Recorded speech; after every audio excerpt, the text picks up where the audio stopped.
Merhaba, değerli izleyiciler, Zaza Eko kanalına hoş geldiniz.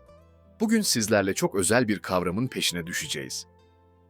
Ki, bu kelime bir yanda Zazaca'da ev hane anlamına gelirken, öte yanda binlerce yıllık İran hükümdar geleneğinin temel taşını oluşturur.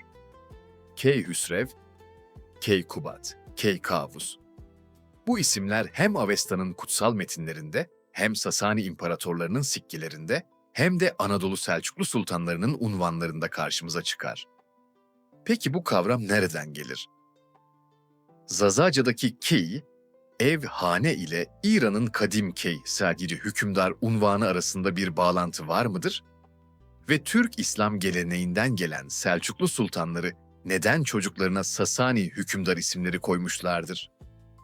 Gelin bu soruların cevaplarını birlikte arayalım. Key kavramının etimolojik kökenleri Avesta'dan, Pehlevice'ye kaviden. Kaya. Her şey Avesta'da başlar. Zerdüştlüğün kutsal metinlerinde kavi, kavi sözcüğü hem dini hem dünyevi otoriteyi temsil eden bir unvandır.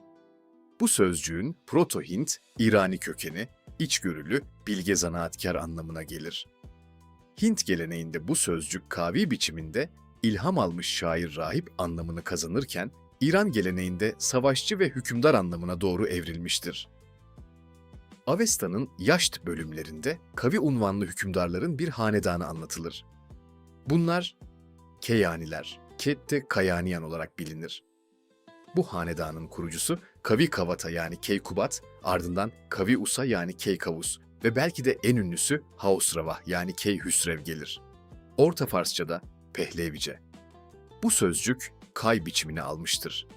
Martin Schwartz'ın çalışmasına göre Pehlevice'de kay sözcüğünün iki ana kullanımı ortaya çıkmıştır. Birincisi hanedan unvanı olarak, ikincisi ise kahraman, şampiyon anlamında. Geç Sasani döneminde sikkeler üzerinde Kade Kay ibaresi yer alır. Bu da Sasanilerin bilinçli bir keyanit canlandırmacılığı, kayanit revivalism yaptığını gösterir.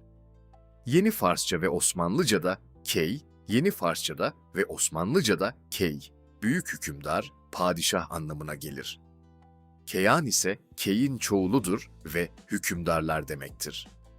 Kelime Doğu ve Kuzeydoğu İran'da Aryani kabile reislerine ve İran hükümdarlarına verilen bir unvan olarak kullanılmıştır. Zazaca'da key, keyye, keyyan.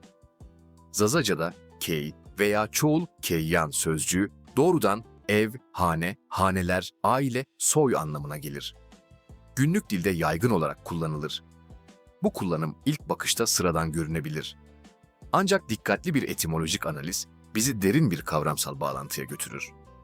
Kadim İran geleneğinde ev-hane kavramı ile hükümdar hanedan kavramı iç içe geçmiştir. Farsça'da bugün bile hanedan kelimesi doğrudan hane, ev bilen, ev sahibi anlamından gelir. Koye, keyan paraleli. Hane, hanedan. İşte burada kritik bir paralel ortaya çıkar. Zazaca. Key, keye, hane, ev anlamında Pehlevice'de ise kay, key, hükümdar kral anlamından gelir. Key, keyan yani hane, hanedan anlamına gelir. Bu paralel tesadüf müdür, yoksa derin bir kültürel belleğin yansıması mı? Zazaca'nın Kuzeybatı İran dil grubuna ait olduğu ve Pehlevice ile ortak köklere sahip bulunduğu düşünüldüğünde bu bağlantı daha anlamlı hale gelir. Hane kavramının hükümdarlık kavramına dönüşmesi birçok kadim toplumda görülen bir olgudur. Hanedan kelimesinin kendisi bile haneden türemiştir. Dolayısıyla Zazaca'daki keye, keyan, hane, İran dünyasındaki kay, hükümdar ile aynı kök ailesine ait olabilir. Bir hükümdar, bir evin sahibi yani bir hanenin reisidir. Bir hanedan ise bu evden çıkan soyun bütünüdür. Sasani döneminde key geleneği. Sasani şahları ve Keyanit isimleri Sasani İmparatorluğu, İran tarihinin en parlak dönemlerinden biridir. Sasani şahları kendilerini kadim Keyanilerin varisleri olarak konumlandırmışlardır. Bu durum özellikle hükümdar isimlerinde açıkça görülür. Sasani hükümdarı, hüküm dönemi. Keyanit bağlantısı 1. Kavat, Kubat, 1. Hüsrev, Anuşirvan. 2. Hüsrev, Perviz, İkinci Kubat, Şerue. Birinci Kavat sikkelerinde açıkça Kay, Keyanit unvanını kullanmıştır. Bu gelenek, dedesi 2. Yezdicer döneminden beri sürmekteydi. Kavat, bu unvanı sikkelerinde kullanan son Sasani şahı olmuştur. Son sikke 513 yılına aittir. Kuvaday Namak, Hükümdarların Kitabı. 1. Hüsrev Anuşirvan, Keyanit efsanelerinin derlenmesini emretmiştir. Bu çalışmanın sonucu olan Kuvaday Namak, Hükümdarların Kitabı, İran ulusunun ilk insan Gayomart'tan 2. Hüsrev'e kadar uzanan tarihini anlatır. Bu derleme, muhtemelen 535-536 yıllarındaki küresel iklim felaketleri ve Justinianus vebası karşısında çöken ulusal morali yeniden canlandırmak amacıyla yapılmıştır. Kuvaday Namak, daha sonra Firdevsi'nin Şehnamesi'nin temel kaynağı olacaktır. Anadolu Selçuklu Sultanları ve Sasani isimleri isim geleneğinin oluşumu Anadolu Selçuklu Sultanları, çocuklarına Keyhüsrev, Keykavus ve Keykubat gibi isimler koymaya özel bir ilgi göstermişlerdir. Bu isimler, İran'ın Keyanit, hanedan geleneğinden doğrudan alınmış olup, Selçuklu sarayında yoğun bir Fars kültürü etkisinin varlığına işaret eder. Anadolu Selçuklu Devleti'nde Key unvanı taşıyan başlıca hükümdarlar, Sultan, Hüküm dönemi. Unvan anlamı 1. Gıyasettin. Keyhüsrev 1. İzzettin Keykavus 1. Alaeddin Keykubat 2. Gıyasettin Keyhüsrev 2. İzzettin Keykavus 2. Alaeddin Keykubat. Neden bu isimler? Selçuklular, Farsçayı hem devlet hem edebiyat dili olarak benimsemişlerdir. 1. Alaeddin Keykubat, şair Deyhani'ye Firdevsi'nin Şehnamesi'ne benzer bir Selçuklu Şehnamesi yazdırmıştır. Bu durum, Selçuklu Sarayı'nın Şehname kültürüne ne kadar bağlı olduğunu gösterir. Selçuklu sultanlarının saraylarının duvarlarını Şehname minyatürleriyle süslemeleri ve şehzadelerine isim verirken Şehname kahramanlarından esinlenmeleri bu kültürel etkileşimin somut kanıtlarıdır. Sentez. Key kavramının bütünsel değerlendirmesi. Bir kavramın binlerce yıllık yolculuğu. Key kavramının yolculuğu şöyle özetlenebilir. Avesta dönemi. Milattan önce 2000 yıl. Kavvi.